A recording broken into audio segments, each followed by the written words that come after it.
So you've been asked to solve this equation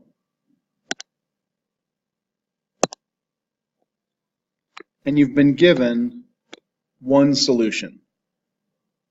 The first step in solving any equation is setting the equation equal to 0. So after adding 3 to both sides, we have this result.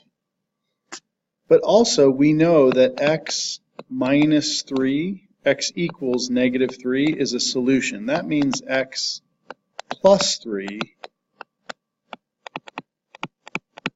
is a factor. So that means we can divide 2x cubed plus 2x squared minus 11x plus 3 by x plus 3 and find the other factors. I've started this division problem to save some time. X times negative 8 gives negative 8x. Negative 8 times 3 is negative 21. There's a small error that I've fixed. 2x squared times 3 is 6x squared. We're trying to get to 2x squared, so this has got to be negative 4x squared.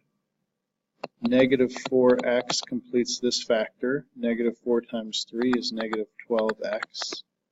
Negative 12x plus x would get us to our negative 11x. So this has to be plus 1. 1 times 3 is 3. That's our final piece, so there is no remainder. So what that means is that 2x squared minus 4x plus 1 is the solution to this division problem. It also means that there are two factors.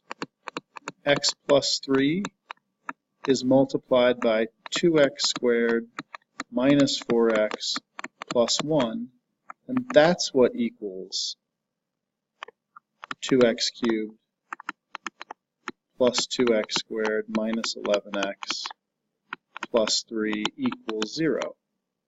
Well, now that we have our factors, we know that if we could just factor or do the quadratic equation on this factor, I could find my other two answers. So as I come up here, we've got negative b plus or minus the square root of b squared minus 4ac all over 2a. So we'll have b is 2. Sorry, b is negative 4, so we're going to have the opposite of negative 4, plus or minus the square root of 16 minus 4 times 2 times 1, all over 2 times a, where a is 2. This was our a, our b was negative 4, our c was 1. Well, that gives us an answer of 4 plus or minus 16 minus 8 under the radical over 4.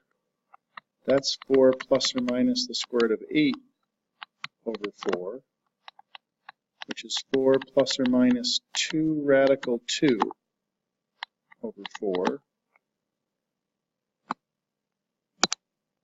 All of these have a 2 in them, so we've got 2 plus or minus square root of 2 all over 2. So those are our other two answers that we were searching for. One was x equals negative 3. The other was 2 plus radical 2 over 2. And we have 2 minus radical 2 over 2. Now try the problem that's below.